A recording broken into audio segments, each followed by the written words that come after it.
En el bullicioso corazón de Madrid, donde las calles empedradas susurraban historias antiguas bajo el sol implacable del mediodía, María empujaba la puerta del pequeño café con un suspiro ahogado. Su uniforme raído, manchado por las huellas de una vida de esfuerzo, contrastaba con la elegancia discreta del lugar. En sus brazos, acurrucado como un pajarillo asustado, llevaba a su hijo de 5 años, Pablo, cuyos ojos grandes y curiosos miraban el mundo con una mezcla de temor e inocencia. No tenía opción. La niñera había fallado de nuevo, y el alquiler no esperaba excusas. «Mamá, ¿por qué no puedo quedarme en casa?», preguntó Pablo en un susurro, aferrándose a su falda.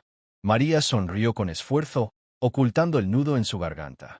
«Porque hoy serás mi ayudante especial, mi amor. Solo por hoy». El café El Rincón de los Sueños era un oasis modesto en medio del ajetreo urbano, frecuentado por oficinistas apresurados y turistas despistados. María, con sus 32 años cargados de responsabilidades, había trabajado allí desde que su marido la abandonó 3 años atrás, dejándola sola con Pablo y un mar de deudas. Cada mañana, se levantaba al alba para preparar el desayuno del niño, lo llevaba a la escuela cuando podía, y luego corría al café para servir mesas con una sonrisa que ocultaba su agotamiento. Pero ese día, el destino había conspirado en su contra. La escuela estaba cerrada por una huelga, y no había nadie en quien confiar. «Señora López, no puedo permitir que traiga al niño aquí», le había dicho su jefa con voz severa al verla llegar. «Pero si no vengo, perdemos el sueldo del día», replicó María, su voz temblando. Al final, accedió a regañadientes. Pablo se quedaría en la cocina, quieto y silencioso, como un secreto guardado. Mientras María tomaba pedidos y llevaba bandejas cargadas de cafés humeantes y tapas apetitosas, Pablo observaba desde un rincón, dibujando en un trozo de papel con crayones viejos. El aroma a pan recién horneado y café molido llenaba el aire, pero para María, era solo el telón de fondo de su lucha diaria. «Un café con leche y una tostada, por favor», pidió un cliente habitual, un hombre de negocios que apenas levantaba la vista de su teléfono. María asentía, siempre cortés, siempre invisible. Pero entonces, entró él, don Alejandro Rivera, un millonario excéntrico conocido en los círculos altos de la ciudad por su fortuna en tecnología y su reputación de filántropo caprichoso. Vestido con un traje impecable, pero con una mirada cansada que delataba noches de insomnio, se sentó en una mesa junto a la ventana, observando el flujo de la vida fuera. Alejandro no era un habitual. De hecho, había entrado por casualidad, atraído por el nombre del café que le recordaba un sueño lejano de su juventud. Pidió un espresso doble y una porción de tarta de almendras, y mientras esperaba, sus ojos se posaron en la cocina entreabierta. Allí vio a Pablo, sentado en un taburete, con las piernas colgando y una expresión de aburrimiento infantil. El niño, al sentir la mirada, levantó la vista y sonrió tímidamente. Alejandro, sorprendido, devolvió la sonrisa. «¿Es tuyo?», le preguntó a María cuando ella le sirvió. Ella se sonrojó, bajando la mirada. «Sí, señor. Lo siento si molesta. No tenía con quién dejarlo hoy». Alejandro negó con la cabeza. «No molesta en absoluto. Me recuerda a mi hijo cuando era pequeño». «¿Cómo se llama?». «Pablo», respondió María, apresurándose a atender otra mesa antes de que la conversación se extendiera. A medida que el día avanzaba, Pablo, aburrido de su encierro, se escabulló un momento hacia el salón. María no lo notó de inmediato.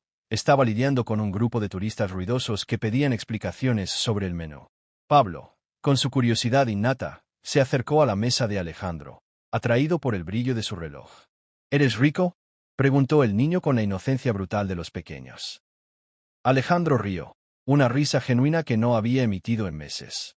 «Supongo que sí, pequeño. ¿Por qué lo preguntas?». Pablo se encogió de hombros. «Mamá dice que los ricos no trabajan tanto como ella. Pero tú estás aquí solo, como si estuvieras triste». Las palabras del niño golpearon a Alejandro como un rayo inesperado. «¿Triste?». Sí, lo estaba.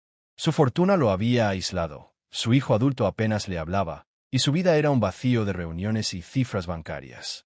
María, al darse cuenta, corrió a buscar a Pablo. «Lo siento mucho, señor. No volverá a pasar». Pero Alejandro levantó la mano, deteniéndola. «No hay problema. De hecho, me ha hecho pensar.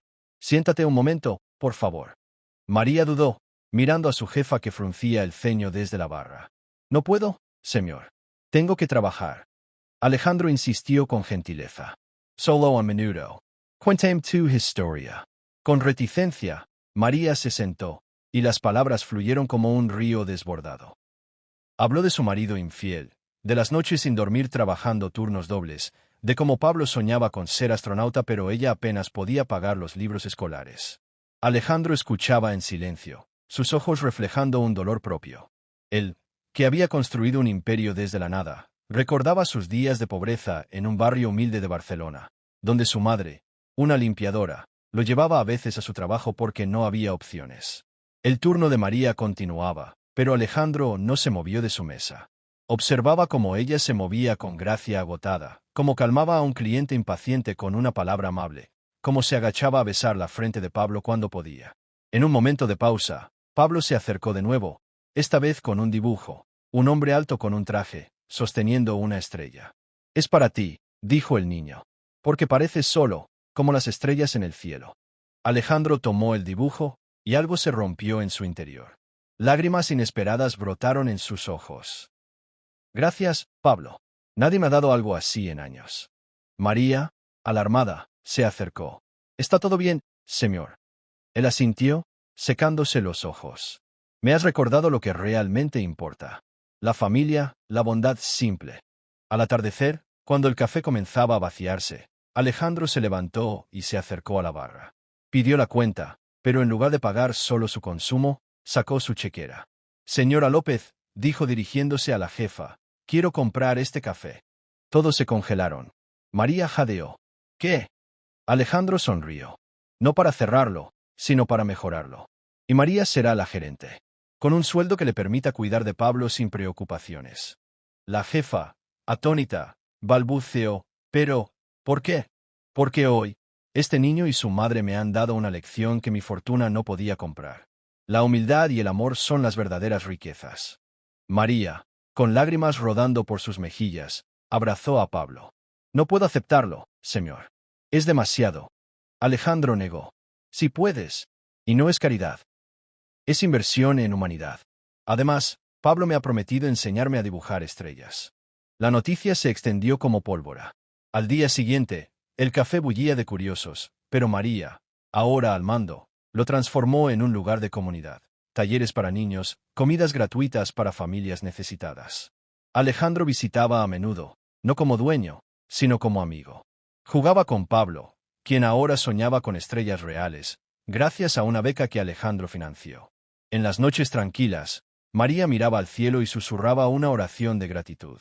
El gesto del millonario no fue solo dinero, fue un puente entre mundos, un recordatorio de que la bondad inesperada puede cambiar vidas.